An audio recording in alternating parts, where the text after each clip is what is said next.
So there's no way we can accept Muhammad as an intellectually reliable source of information about Jesus, but can we accept him as a spiritually reliable source? Well, Muhammad couldn't perform miracles. According to the Quran, his only miracle was the Quran itself. The Quran, you'll recall, is the book filled with 2nd through early 7th century fables, not quite what most people would consider miraculous. But the problem isn't just that Muhammad couldn't perform miracles, it's that there are all kinds of spiritual warning signs in Muhammad's life. We know from early Muslim records that when Muhammad began receiving revelations, his first impression was that he was possessed by some sort of poetry spirit or demon or jinn. In fact, he was so disturbed by this experience that he tried to hurl himself off a cliff. A few years later, he delivered what are now called the Satanic Verses. So when he was delivering these verses to his followers, he initially revealed verses saying that Muslims could pray to 3 goddesses, Alat, Alusa, and Manat, and that these 3 goddesses, we called them cranes, exalted cranes, they would carry your prayers to Allah. But a little later, Muhammad told his followers that these verses, which he had delivered as part of Surah 53, weren't from God, they were from Satan. So Muhammad blamed Satan for tricking him into revealing these verses. So according to Muslim sources, at least on this occasion, Muhammad couldn't tell the difference between something coming from God through the angel Gabriel and something coming from Satan. It's also interesting to note that at one point late in life, Muhammad claimed to be the victim of a magic spell that gave him delusional thoughts and false beliefs. This is from multiple passages in Bukhari where someone got Muhammad's hairbrush and used it to cast a spell on him. Now, in a lot of what David has just said, he is actually depending not on the Quran alone, but on stories that circulated among Muslims, and they were collected in Muslim sources. They are otherwise respected sources among Muslims. They are main books of Muslim beliefs and history and commentary on the Quran. But that doesn't mean that all of that information is correct. So for example, when it says that the Prophet Muhammad, peace be upon him, thought that he was possessed and thought that he was going to, he should commit suicide. All of these are stories in other books apart from the Quran itself. So he has to say that all of this information is absolutely correct and this proves something. But even if we take it that one of the Old Testament prophets responded with fear and misapprehension and confusion when he is visited by a theophany, when he sees a sort of appearance from God or an angel, well, that's very normal. If it happened to the Prophet Muhammad, peace be upon him, that doesn't disprove the nature of his revelation. In fact, it proves the contrary, that he is trying to be careful not to become an agent for the devil. He wants to make sure that he's actually getting a revelation from God.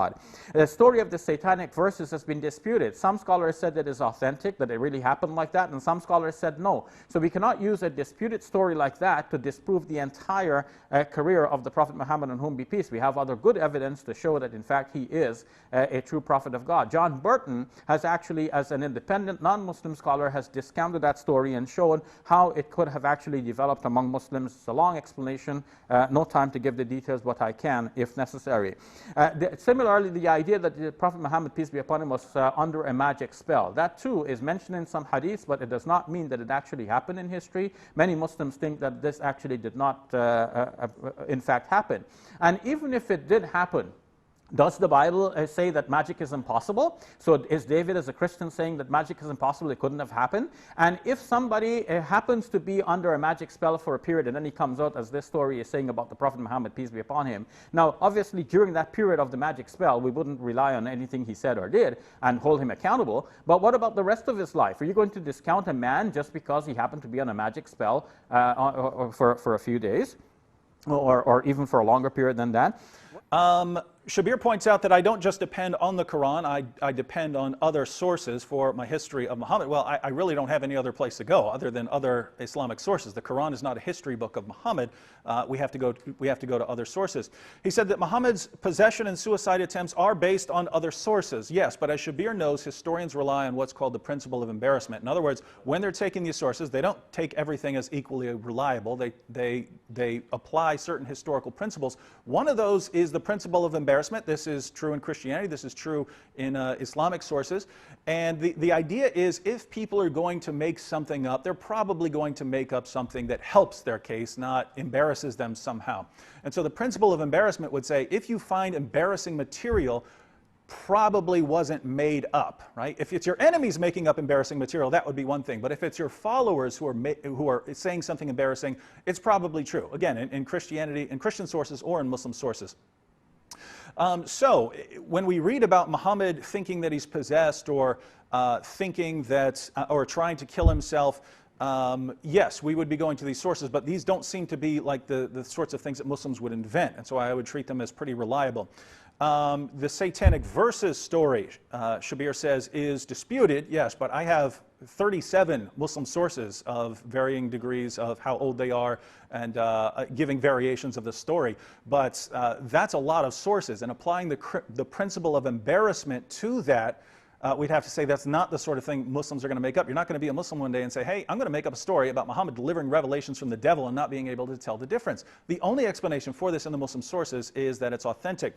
As for the magic spell, Shabir says it may not have happened, but am I saying that this automatically means that Muhammad can't be a prophet, can't be speaking the truth? No, I'm not saying that about Muhammad thinking he was possessed by some sort of poetry spirit, or that he's a false prophet because he tried to kill himself, or that he's a false prophet because of the Satanic Verses, or that he's a false prophet because of the magic spell. I'm not saying he's a false prophet because of any of those. I'm saying if I'm trying to determine his reliability, his spiritual reliability, these are all factors that I have to take into consideration. I have to look at all of this and say, let me put this on the scales.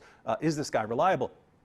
The criterion of embarrassment is not a foolproof criterion. Even in Christianity, scholars discuss this. There might have been reasons why Muslims invented the story of Zainab, maybe to prove the potency of the Prophet Muhammad, peace be upon him, for their own personal purposes later on, to justify their own behavior. Even the Satanic Verses, according to John Burton, there is a very good reason why Muslims would have invented this as an explanation for some passages of the Quran. So altogether, we have that there is nothing really in what David has said. But Shabir, interestingly, said that this is the prophet similar to Deuteronomy 18:18. This will tie into the Satanic Verses story, because let me go ahead and read chapter 18 in its chapter 18, verse 18 in its context.